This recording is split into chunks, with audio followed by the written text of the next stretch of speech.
Okay, welcome to Learning Plan 7 on communication and team building, communication and collaboration, things that you need to be able to do in order to lead a team. We're going to cover some of these concepts fairly quickly because I truly believe that they've been covered in other classes and other lectures in great detail, but a couple of concepts we're going to go over in great detail because they're very important. One of the most important parts of communication is keeping it simple. The old KISS principle, keep it simple and slow. I don't like the traditional KISS is keep it simple, stupid, but I like to keep it simple and slow. So what is the definition of communication? Do you know? I hope you know, but if you don't, here you go.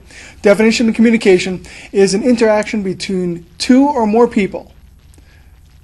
And the interaction consists of a sender, a receiver, a message, and feedback.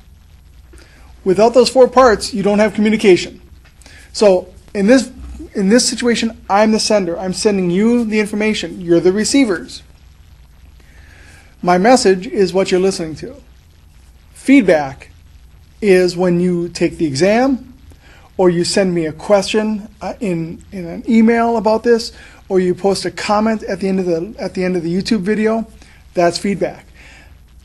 If I never test you on this information, there was never truly communication. So 4 steps: sender, receiver, message, feedback. Try to keep your messages simple and clear.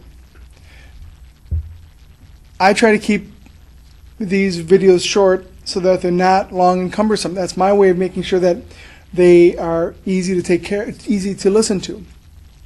I try to use precise measurements, precise words.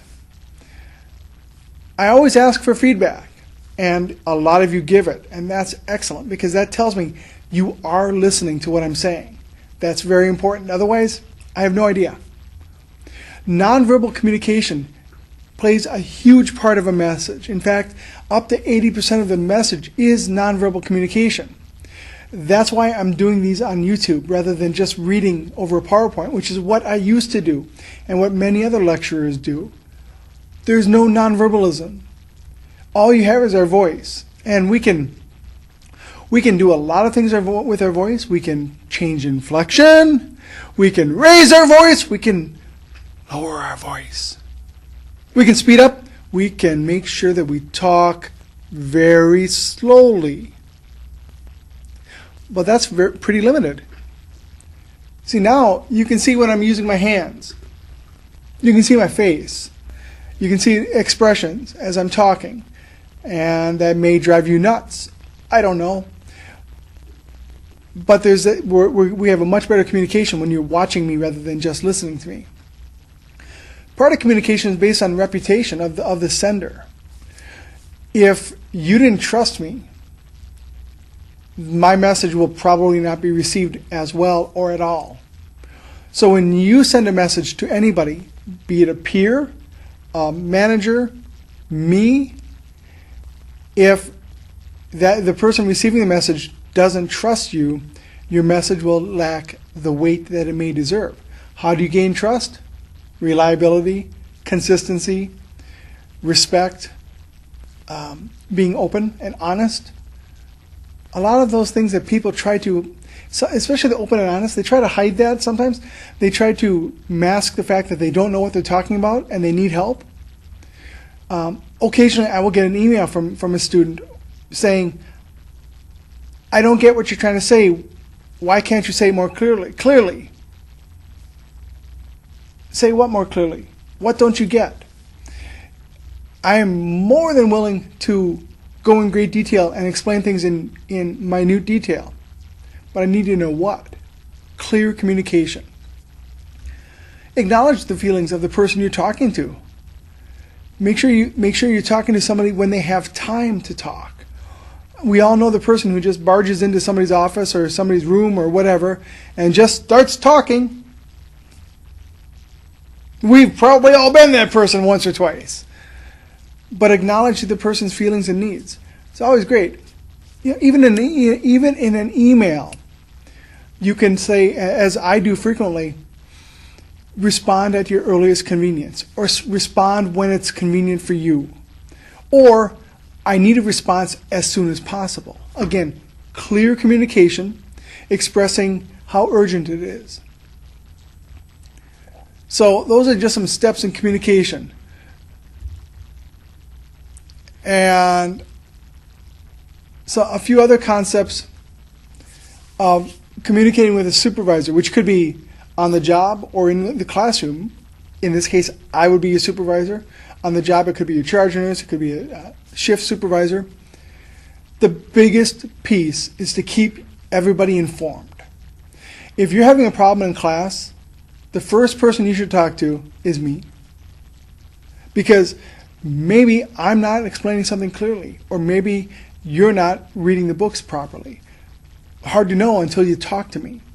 In the clinical site, if you have me for clinical and you're having a problem, or if a mistake happens, the first person you contact is me.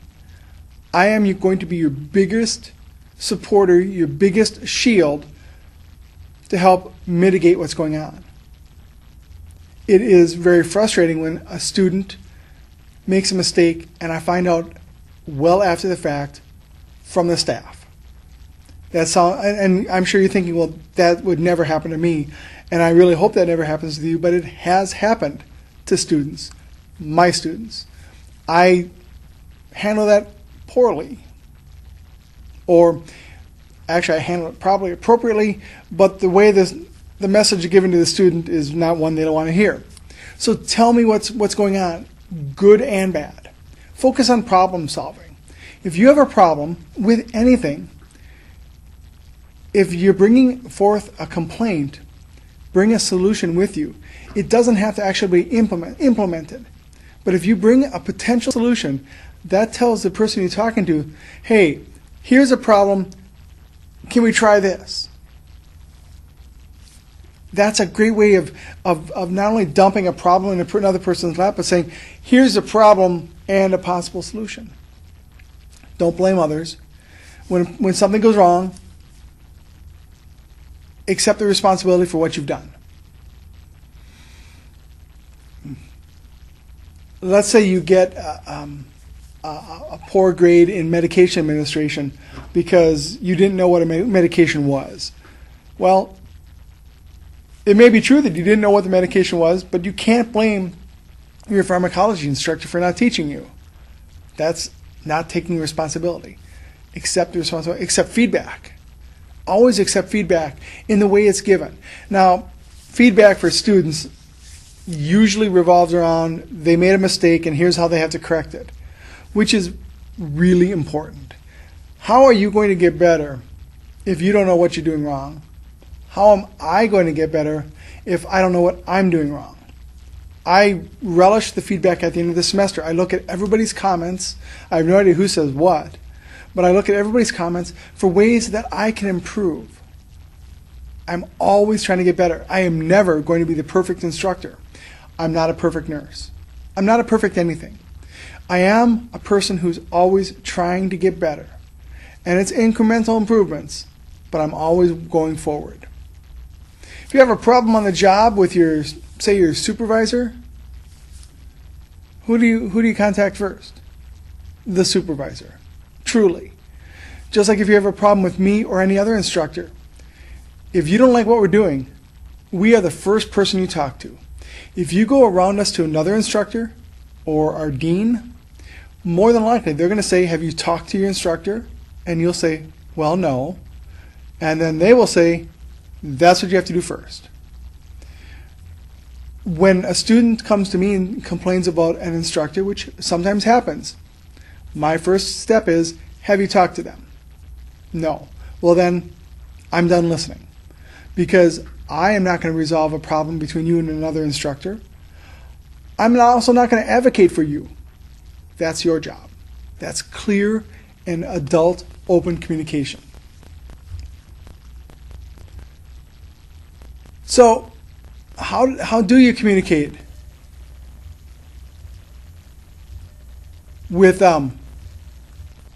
other people?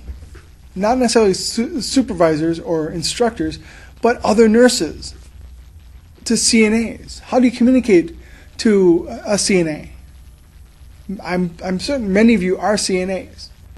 How do you like to be communicated? Do you like the nurse to tell you what to do and just walk away?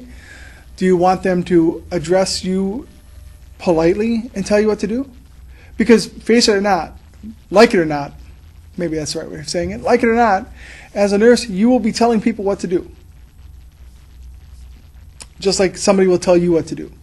Notably a doctor. Treat people professionally. Treat them as an important person of the team, regardless of their position. They are important people on the team. Communicate laterally, which means regardless of the person you're talking to, assume that you are on the same level, including doctors. Now, that's going to sound really crazy. I'm supposed to talk to a doctor like he's my equal? Well, in a lot of ways, he really is your equal. Now, a doctor has gone to school for a long time and can do a lot of things that we probably can't do. That doesn't mean we don't know what we're doing. We are professionals. We have been well trained in what we do, and we spend a lot more time with their patients than they do. We know the people. So when you approach a doctor, do not approach subserviently. That's the way it used to be. That's not the way it is anymore. Approach them professionally and state your case, explain what's going on. We'll use SBAR communication, situation, background, assessment, and request. I don't like to use recommendation, especially for new students. We'll get to that a little bit later, though. How about talking with the public? How do you talk to the public, your neighbors, the press, to family members? You all have to be talked to differently. You're going to talk to a neighbor or a family member very differently than you will talk to change of shift nurse. When you're talking to a peer, you can use all the medical jargon, all the hospital speak you want, because you all speak the same language. If you talk to a family member, you need to bring the level of talk down. Do you know what the average person communicates at? What grade level? 5th grade. The average person communicates at a 5th grade level. If we're talking up here and they're listening, you can't see my hand, but it's down low, we will lose them. How many times has a doctor talked to you and used language up here that you didn't quite understand? How'd that make you feel? I feel kind of stupid when that happens. So keep that in mind. Talking to the press, to the media, you don't.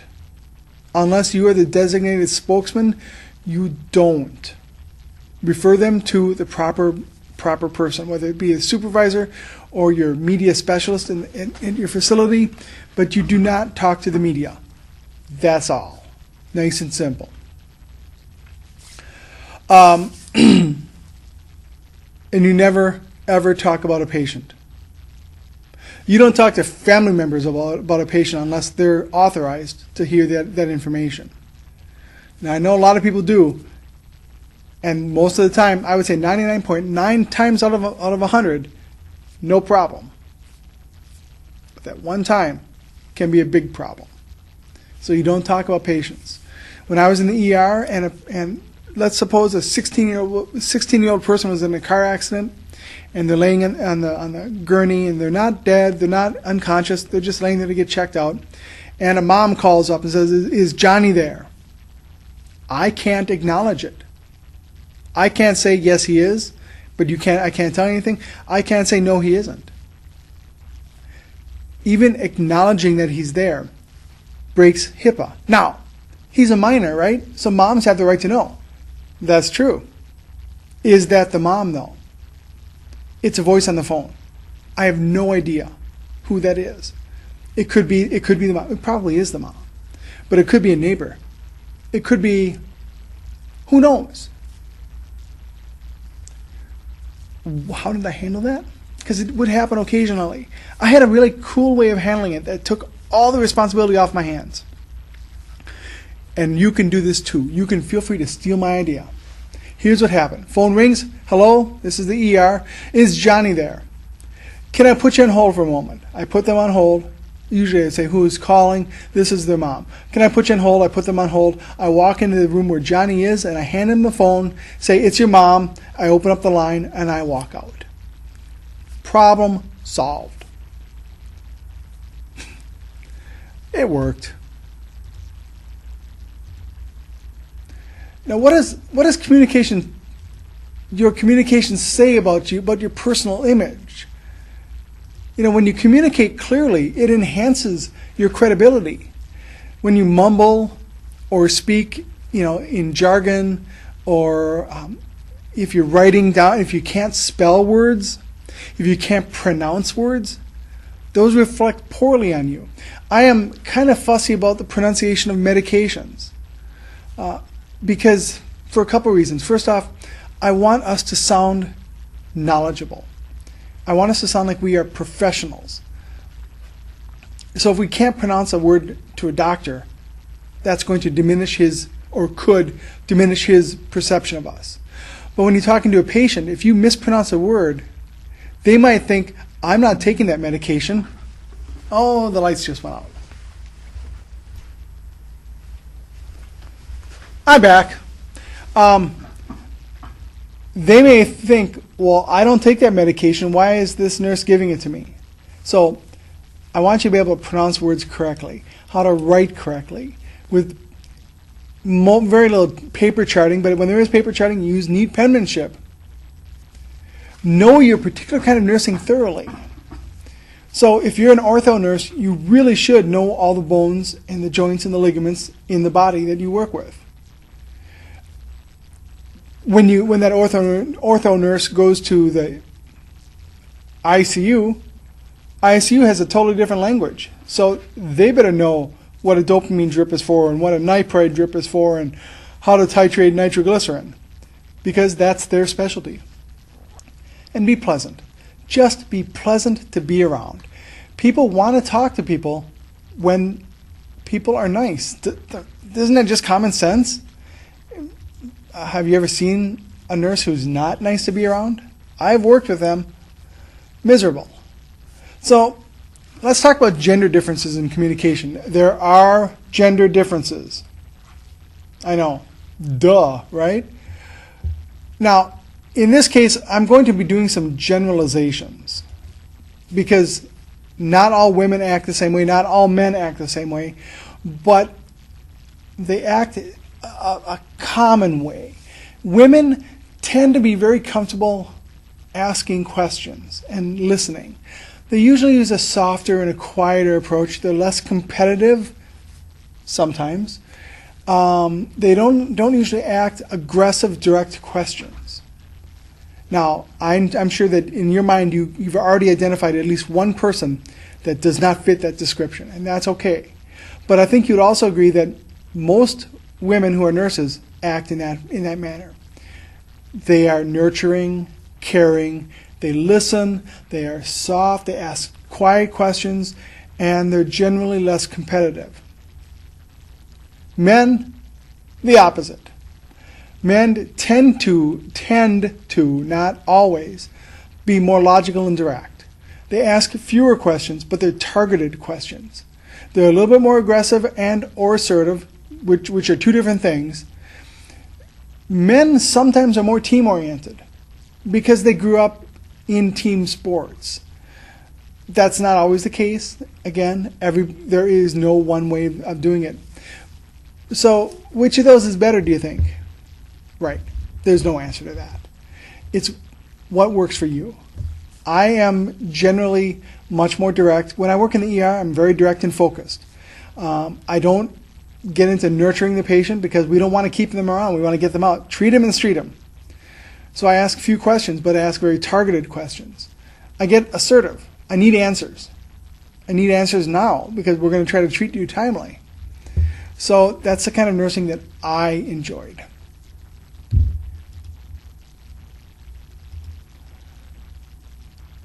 One last thing about grapevines. There's always a grapevine wherever you work. And the grapevine usually knows what's going on, right? I mean, they may not be exact, but they have a pretty darn good idea of what's happening, of who's getting fired or who's in trouble. For example, I used to work for Aid Association for Lutherans, an insurance company in Appleton, which merged with another insurance company to become Thrivent. So the merger happened, and nobody knew what the new name was going to be. Nobody had a clue, except word went out that they heard it was going to be Thrivent. We heard that about 6 weeks before they announced it. Grapevine. They knew what was going on. Do you know what the best source of your grapevine is in a hospital? 3 people. 3 groups of people are your best sources. CNAs, HUCs, and housekeeping. Always keep those 3 groups in your good graces. Treat them with respect. Make sure that when you have a department pig out, that you invite your housekeeper that is assigned to your department and invite her or him, because they're part of the team. If everybody works together and everybody helps each other, everybody benefits so much. I'm going to stop here. We're going to pick it up for part 2.